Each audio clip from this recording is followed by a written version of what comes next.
What's up, everybody? It's LeGaCy here. I'm using the AUG with red dot sight on firing range this time. Yeah, so this is my general idea. I'm going to rush to the B flag right now, and usually what happens is after they capture the one next to us, I capture the B flag, and it's very quick. And when you have the B flag, it's basically almost a guaranteed win and domination. Judging, at least you'll be able to hold it alright. And I'm going to talk about some stuff that some people would have wanted to hear inside a commentary. I'm going to talk about stuff like what my opinion is on Black Ops, what I think could be improved in future generations if they end up continuing the Call of Duty series, as well as I'm going to talk about some guns that I enjoy, and I'm going to give people some insight as to how to play this game well, and how to be able to get good kill-death ratios. So, I'm right here, I'm watching C because I saw a whole lot of people come down from their spawn down there. And now that it changed because they spawn flipped on us, I'm going to talk about right now what I think about Black Ops. So, generally it's a very good game. I really have to say it is a very well polished game. It's very balanced, I do have to agree with that. But however, no game is perfect, and I'm going to be completely honest with you there. So, when I say no game is perfect, I'm going to tell you some flaws about it, such as, well, the number one flaw has to be Last Stand. Like, definitely Last Stand is the biggest problem in this game. And the reason why I say that is because, first of all, they could be revived from it, as well as they can get a very cheap kill that they didn't really deserve. For example, if you would shoot someone to Last Stand, and then, let's say, for example, it's the last bullet in your clip, and then you decide to reload rather than pull out your secondary, you died because you didn't have enough time to actually kill the guy. So even besides that, like, let's say if they go into Last Stand and they knife before they hit into Last Stand, technically that person should have died before that knife should have even happened. So how is that fair that a guy gets a free knife kill because he's using a very, very overpowered and cheap perk, in my complete opinion? They should have gotten rid of it in MW2, but they still didn't listen. They even made Final Stand in MW2. That's how terrible and overboard it went. But I do have to give COD 4 some credit. They at least didn't make you revivable. In COD 4, if you went to Last Stand, you died eventually. No one could revive you, which was really good.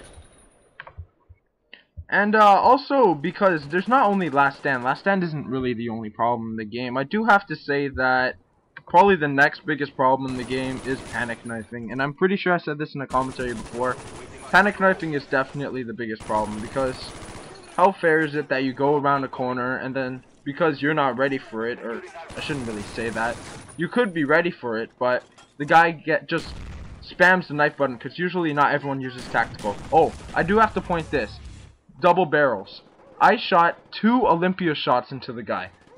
Upper chest, and he still didn't die. That is ridiculous. I cannot believe that happened. If I would rewind the whole thing just so you can see that again. If you want, rewind the video right now and watch it. That's so ridiculous. I can't believe I died by that.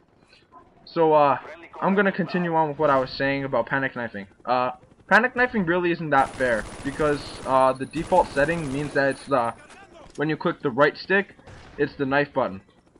Just like how drop shotters do it. Oh, I'm a drop shotter, I'm gonna admit it. I went into it probably late COD 4. I started drop shotting a lot more than I used to.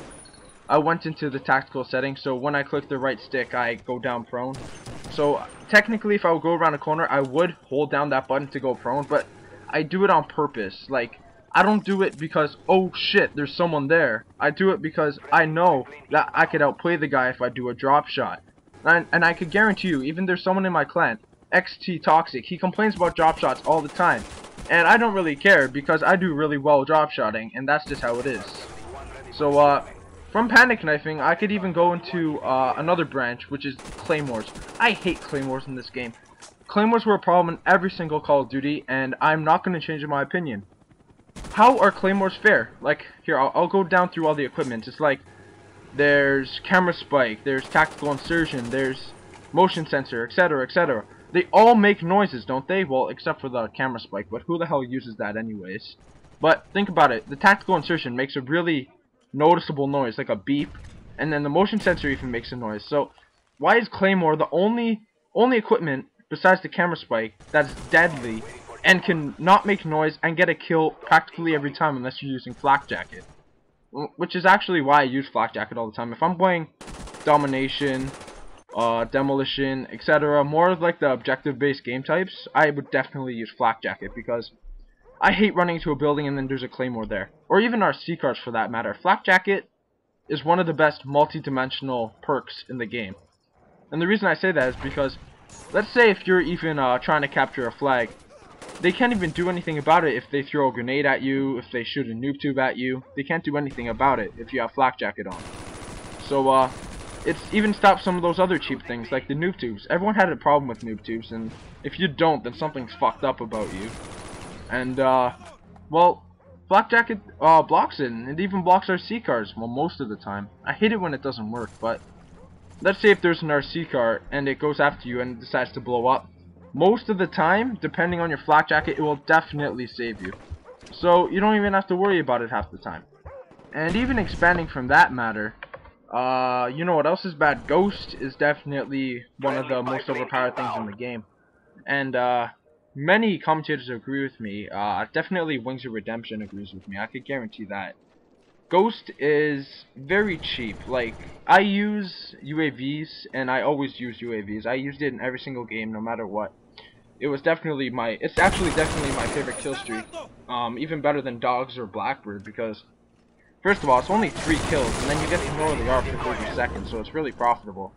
And if someone's able to use a first perk of Ghost, and be able to evade all your UAVs and not be able to be seen at all, that's just completely redundant. How fair is that? It's not fair at all. So, that is definitely why Ghost is overpowered, and, even Ghost Pro. Ghost Pro is, like, unspeakably overpowered.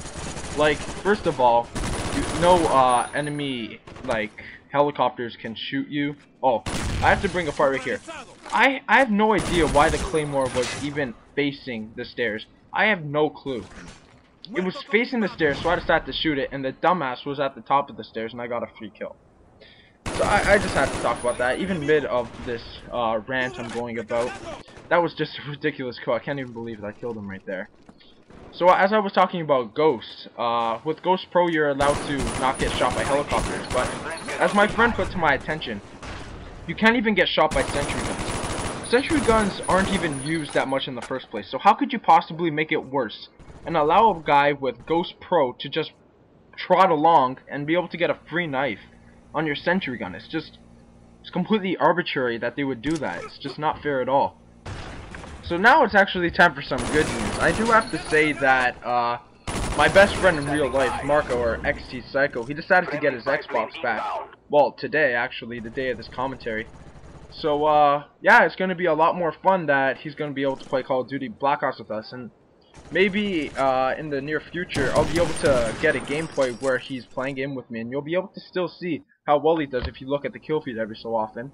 And you see that XT Psycho was actually really good at this game, but eventually everyone gets pissed off at a game. I sold MW2 because of anger. I really have to say that. I was good at MW2, don't get me wrong. So yeah, this is the end of the commentary. Remember to rate and subscribe. Oh yeah, and here is a clip from my good friend XT Major.